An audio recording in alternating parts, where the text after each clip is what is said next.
Anybody at the wrong service? Nobody?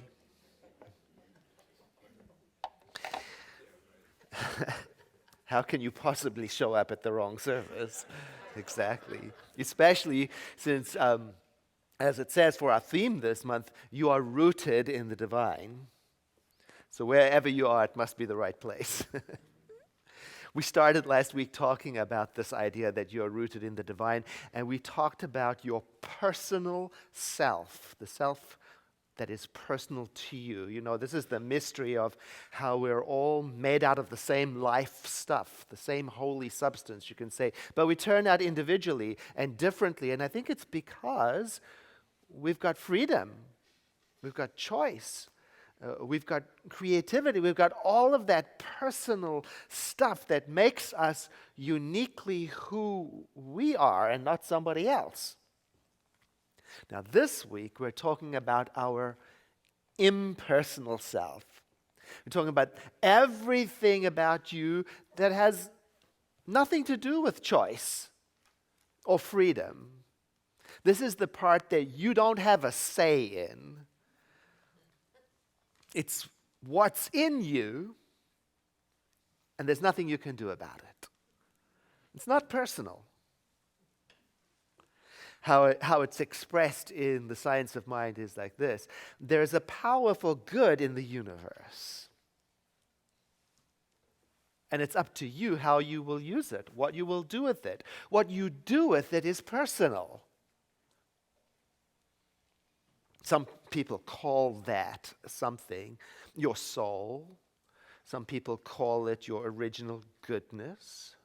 Some people call it the essential nature of your being. Whatever you call it, it's that part of you that is not dependent on your personality. It's not dependent on your talent, how much talent you've got or what skills you pick up in life. It's not your history. It's not what you own. It's not your possessions. It's not your position or your title. It's not what you learn. It's not your education.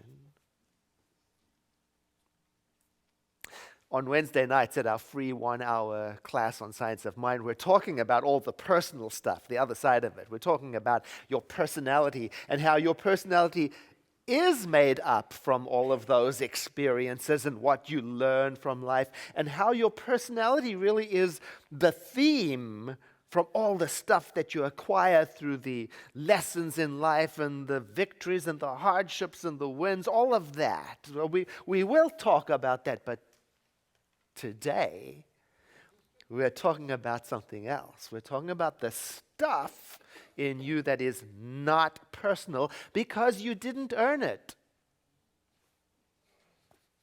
Isn't that wonderful?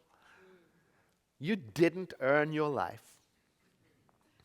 You didn't create it either. It's just there. Oh, it's important to talk about this, I think, to talk about that part of us that is stable, because it is often the case in society, in life, that we talk about endlessly. We focus endlessly on everything about us that needs to improve. Habits that need to change, choices that need to be made differently, situations that need to be fixed, all that personal stuff, fixed, fix it, fix it, fix it. Aren't you tired?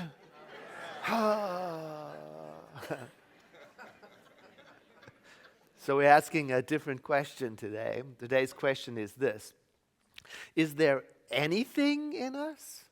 Is there anything about us that needs no improvement? Science of Mind answers that question with a definite yes. Yes, there is something in each of us that does not change. It cannot change, no matter if we do. No matter if we succeed or we fail, it stays the same. No matter if I choose this or I choose that, it stays the same. No matter if I am rich or if I'm poor, no matter if I'm this or I'm that something in me, it stays as it was in the beginning, is now, and ever shall be, world without end. So if that's the case, then this something in us, well, it can't be our looks,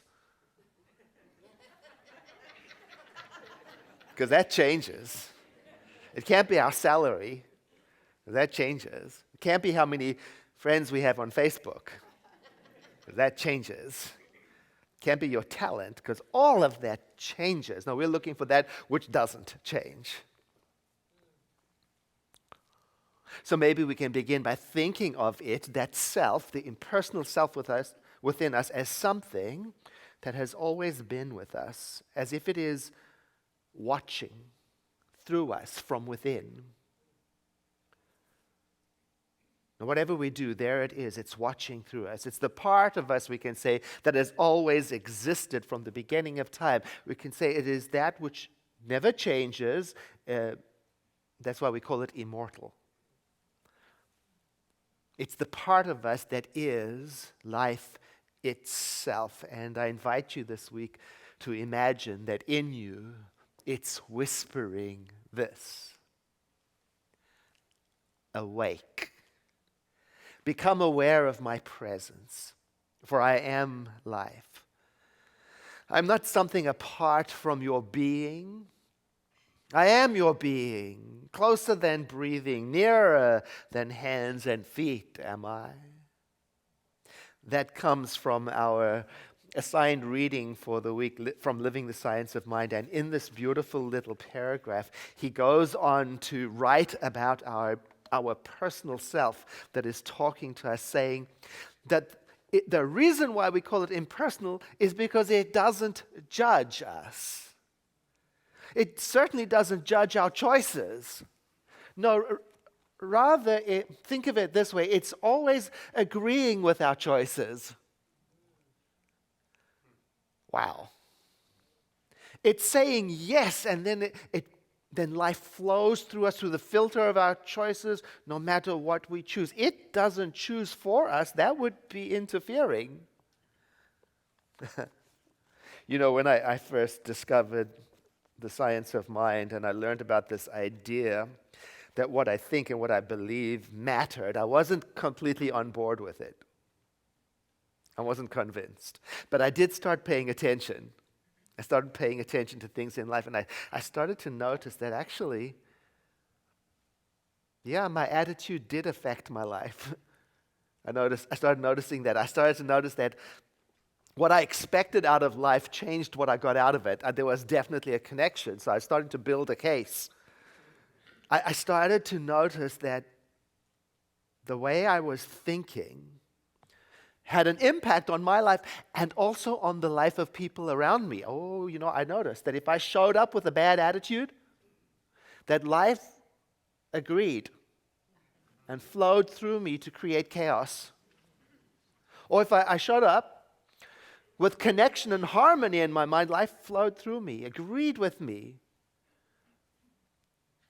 So I paid attention, and I started to practice thinking along thinking along the lines that would be helpful, in my opinion. I tried to be more beneficial in what I tried to think more uplifting thoughts about my work, about my co-workers, about my family, about myself. I had to practice, and the most amazing aha came to me when I realized that I had this option to choose to think that way always. It was always there, I just hadn't used it. That the power of life to flow through me was always there in full potential. The choice was personal, but the power in me was impersonal. I just had to learn how to use it. All right, I'm going to start all over again and see if I can get this right. We'll go back to the beginning. Okay, here we go. The science of mind teaches that there is something in you, something about you, that requires no fixing. It went over better in the last service.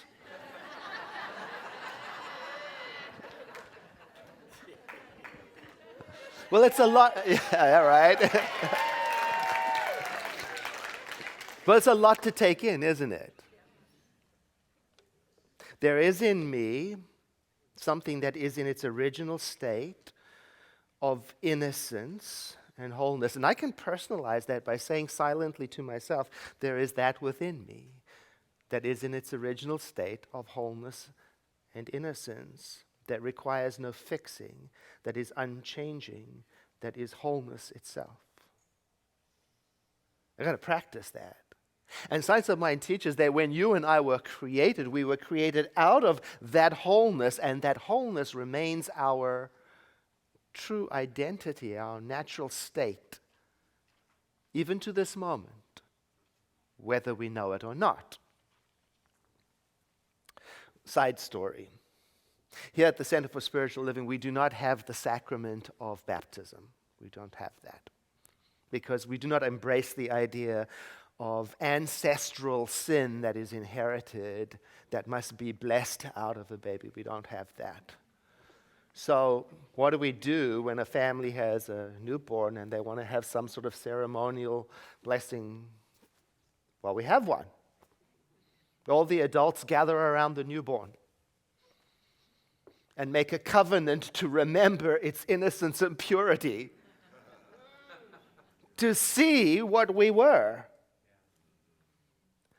to remember how much unlearning has to happen for us to return to that state. And then we make promises. We make promises to do our best to remember the truth about this child and to treat it as if it were that, so that it does not lose its connection and identity to the self that lives in it. Oh, we try to teach our children that right here in the Youth and Family Program. We try to teach children, we tell them, you are as spiritual as you're ever going to be. Now, what you do with that is personal. There is as much holy life in you as there ever going to be. Now, what you do with that is personal, optional, free. That's the whole message today. So I'll tell it to you again. You. There is as much holiness in you as there ever will be. And sure, it's possible to forget that and lose track of that. I do. That's why we gather in places like this, to remember. To remember what was born in us in the beginning. To learn anew how to embrace our true nature that we sense and to remember it over and over again so that we can live from it and not live from our state of forgetfulness. And maybe you're asking yourself, as I often do, so if everything is so darn perfect, why do we pray? Well, I think there are many reasons, and one of them is we pray because there is so much focus on what is wrong with us that we become hypnotized with this idea of being fixed. We don't give enough attention to what is also simultaneously true. We do not give enough attention to what lives in us. So I guess you might say we pray to wake up from the nightmare sleep in which we are dreaming that we are broken completely, disconnected from our true nature, yearning, striving to reconnect. It's a paradox. On one hand, we're being asked to accept the perfection that is our true self, and we sense it. And on the other hand, there's this other self, the little self. Call it the ego self, whatever you want to call it, because it might have habits that are less than beautiful. It might have used language that was less than unkind from time to time. It might have shown up in a less than lovable way. Well, I don't know about you, but there have been times in my life when I have felt less than a perfect expression of the divine.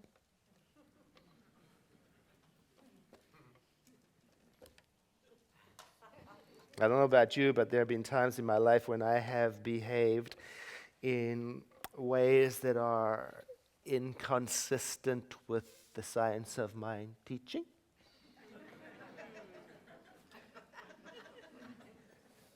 I don't know about you, but there have been times in my life when I have not been proud of my innermost thought. See, I get it. My higher self doesn't evolve. It's perfect. Oh, but my lower self, oh, it certainly can and wants to get better. At the same time, it's all me, the higher self, the lower self, all of it is me. And I have to embrace that all. To be truly loving, I have to accept it all. I have to admit that at any given moment I'm doing the best I can with the maturity and knowledge I have, and maybe I've forgotten for a moment. Perhaps you remember Dr. David Viscott, the radio psychologist. He wrote very compassionately about the importance of accepting all of our parts. And here in this reading I'm going to give to you, he begins by talking about our personal self, and then later I'll read to you the part where he talks about our universal self. It's very beautiful. He writes, "You are the sum total of everything you did, thought, said, dreamed, avoided, embraced, abandoned, disputed, suffered, felt, expressed, withheld, promised, lost, gained, owned, borrowed, inherited, stole, needed, and loved. There is no avoiding yourself," he writes. "You are all the good and all the bad. The time spent in joyous rapture, the days of mourning and lamentation, you are your soul. What use is it to dispute what everyone knows? What is to be gained by denying what you know in your heart? You are as good as you are, and your faults are plenty. Come, accept yourself. The day is still young, and there is time yet to play." Oh, it's so wonderful. He's asking us to not make an enemy out of our personality and our history or deny it, but to embrace it. It's all included. And our founder, Dr. Ernest Holmes, asked the question, is it too much to believe that you are wonderful? I thought about that, and I know for me, I had to practice. I had to practice by saying silently to myself, something inside of me is kind, and I'll let that guide me. Something inside of me is beautiful. I'll let that inspire me. Something inside of me is good. I'm going to let that choose for me. Now, David Viscott, he calls that your best self. We call it your impersonal self. And here is how he describes it. Within you is an island of sanity, your best self. It is a source of power, a reservoir of strength. You find it only when you believe in yourself, and you present it to others only when it is safe to tell the truth. Choose to be with people who care about you, who bring out your best. Your best self is found in acceptance, nurtured by simplicity, and maintained in vulnerability. When you live a life that is less than your best, you have less to give to the world. When you are not your best, the world suffers because your presence is a drain. Your best self starts sentences with the words, I love, I understand, I accept, I forgive, I trust. Your best self is defined by giving. Your best self is childlike, open-eyed with wonder, expecting to produce magic, but never looking to be delivered out of desperation. So keep company with your best self, and you will be a friend to the world. Now, don't you know that the assigned reading for this week from Living the Science of Mind is all about that? Staying in close personal contact with that impersonal power that is your true self.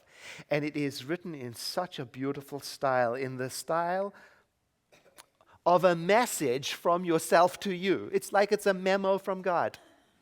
It's just beautiful, and it can be read and used like a meditation. For example, like this paragraph, which I'll use to lead us into our meditative practice.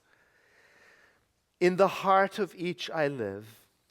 At the center of all creation I dwell. I fill all space. I am all in all, over all and through all. From the mightiest form to the smallest atom. My presence covers all, pervades all, and animates all. Besides me, there is no other presence, no other animating principle. Wherever you look, you will see me. Wherever you go, you will find me. And to answer the question, why do we pray? To remember that that lives inside us. To come back consciously to that.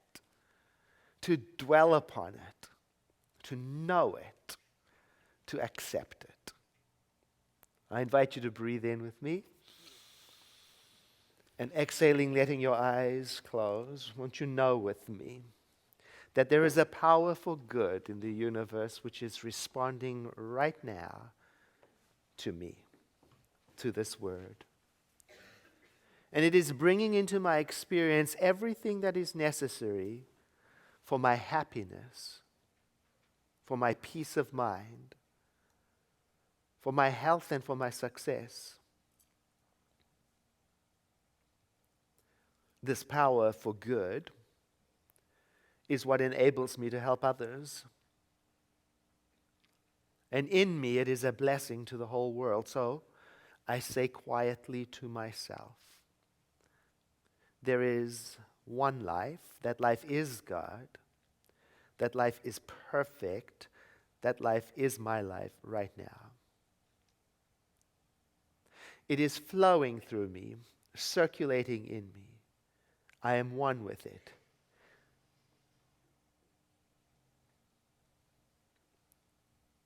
I say to myself silently, I am guided daily by this presence within, so that I shall know what to do in every circumstance.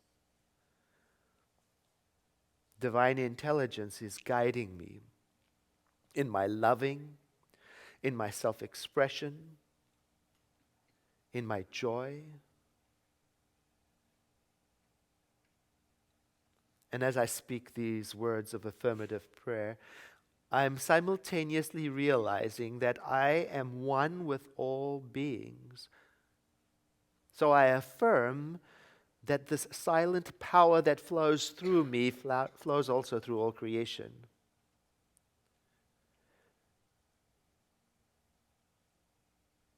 And realizing that the world is made up of people just like me, I feel my kinship with all life. I bless the world and I affirm that it is already under the divine government of goodness.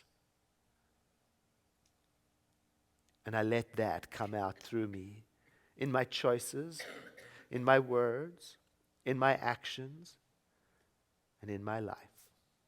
No, this is something to be glad of. There rises up in me a natural sense of celebration, which allows me to let go, release this word of prayer to that aspect of the divine that we call the law. And I invite you now to sit with me in a moment of quiet contemplation.